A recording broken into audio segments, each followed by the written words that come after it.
Deux chemins divergeaient à l'orée d'un bois, et moi, j'ai choisi le moins emprunté, celui que personne ne prend, et c'est ce choix qui a fait toute la différence. Robert Frost, La route non prise.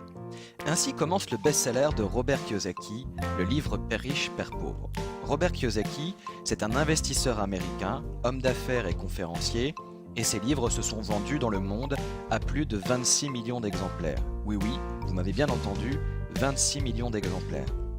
Pour connaître un tel succès, il faut avoir quelques bonnes idées. Alors justement, quelles sont-elles ces idées?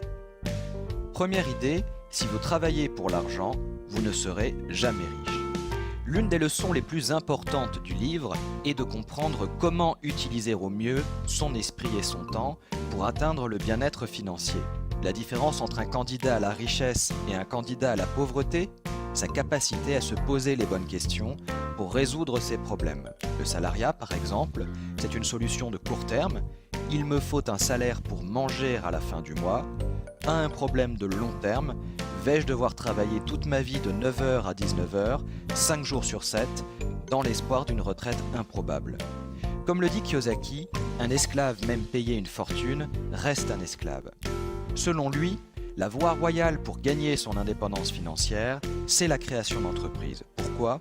Parce que c'est un projet qui vous met dans les bonnes dispositions pour apprendre chaque jour quelque chose de nouveau. Et même si vous êtes encore salarié, votre véritable motivation au travail, vous la trouvez dans la recherche de l'apprentissage permanent et dans les leçons que vous tirez de vos expériences. Travailler pour l'argent n'a aucun sens. Ce qui importe, ce sont les compétences que vous développez et dont vous vous servez un jour ou l'autre pour vous mettre à votre compte et en tirer ainsi le maximum.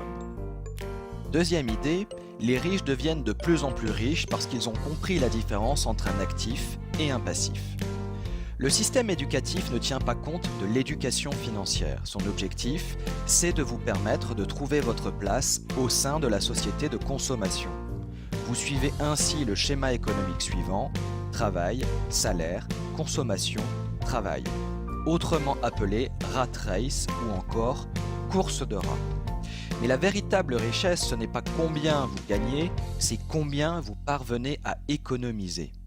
La course de rats est une image volontairement provocatrice qui reflète à merveille notre manque d'éducation financière. La première étape pour sortir de la course de rats, c'est de comprendre la différence entre un actif et un passif. Un actif, c'est quelque chose qui met de l'argent dans votre poche. Un passif, au contraire, c'est quelque chose qui génère des dépenses et sort de l'argent de votre poche. Les classes moyennes s'appauvrissent car elles ne savent pas faire la différence entre un actif et un passif. Évidemment, puisque personne ne leur a appris à le faire. Ce qui les pousse à acheter toujours plus d'éléments de passif sans s'en rendre compte. Un exemple, celui de la résidence principale. Contrairement à ce que pense la majorité des gens, une résidence principale n'est pas un actif. Pourquoi? Parce que le flux d'argent que son acquisition génère est négatif. Si vous l'achetez à crédit, l'argent sort de votre poche pour aller dans celle du banquier, merci pour lui. Si vous l'achetez comptant, cela vous coûte un peu moins cher, mais l'argent sort toujours de votre poche pour l'entretien du bien. La clé du succès pour sortir de la rat race, c'est donc de comprendre la différence entre un actif et un passif, d'acheter des actifs générant des revenus réguliers et de maintenir vos dépenses à un niveau acceptable. Troisième idée, création d'entreprise et investissement immobilier, la voie royale pour quitter la rat race. À quoi cela sert-il de vouloir gravir les échelons de l'entreprise quand vous pouvez posséder l'entreprise? Robert Kiyosaki s'est lui-même enrichi grâce à la création d'entreprises et à l'immobilier. S'il existe d'autres moyens de s'enrichir et de quitter la rat race, la création d'entreprises et l'investissement dans l'immobilier sont effectivement deux voies possibles et très efficaces, à condition d'en maîtriser les règles élémentaires. Kiyosaki a investi beaucoup d'argent dans l'immobilier à une époque où l'immobilier connaissait un début de cycle haussier, ce qui lui a permis, en plus de son aptitude à dénicher de bonnes affaires, de devenir rentier en l'espace de 3 années seulement.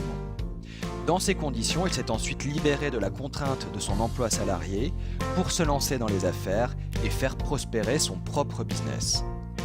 La conclusion principale à tirer de son expérience personnelle est que vous devez le plus tôt possible faire en sorte d'épargner une bonne partie de vos revenus pour ensuite les investir et commencer à générer des revenus passifs.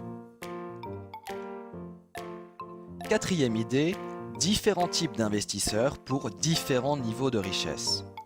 Pour devenir un investisseur professionnel, vous devez adopter le comportement du chasseur plutôt que celui du fermier. Bien que cela ne soit pas familier, le comportement du chasseur est bien plus proche de celui de l'investisseur professionnel car il sait comment saisir les opportunités qui se présentent au bon moment. Robert Kiyosaki explique ainsi qu'il existe deux types d'investisseurs. Ceux qui achètent des packages d'investissement, des consommateurs de produits financiers, et ceux qui s'occupent de leurs propres investissements. Les investisseurs professionnels sont ceux qui savent véritablement comment s'enrichir et développent des compétences dans des domaines tels que l'identification d'opportunités, la levée de fonds et le management.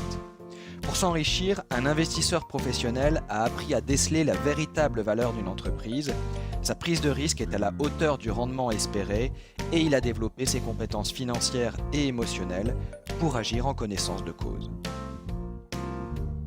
Cinquième idée, n'attendez plus, agissez pour gagner votre indépendance financière. Les 5 obstacles majeurs de l'indépendance financière sont les suivants: la peur, le cynisme, la paresse, les mauvaises habitudes et l'arrogance. Pour ne pas se laisser piéger, Robert Kiyosaki livre les 8 étapes clés de son plan d'action. Étape numéro 1, faire un bilan de sa situation actuelle. Étape numéro 2, être toujours à la recherche de nouvelles idées.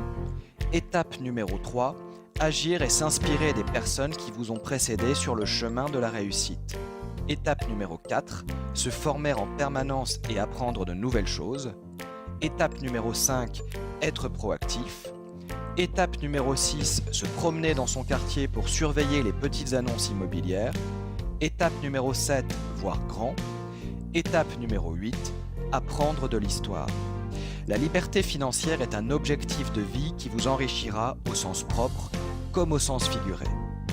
Prêt à relever le défi ? Alors si vous avez aimé cet épisode de l'EFP Radio Show, n'hésitez pas à cliquer sur j'aime. Et si vous souhaitez aller plus loin et bénéficier gratuitement de notre parcours de formation 7 jours pour gagner votre indépendance financière, il vous suffit de vous inscrire en cliquant sur le lien qui apparaît maintenant en haut à droite si vous êtes sur YouTube ou sur le lien présent dans la description de la vidéo juste au-dessus si vous êtes sur Facebook. Et je vous dis à tout de suite de l'autre côté. Salut!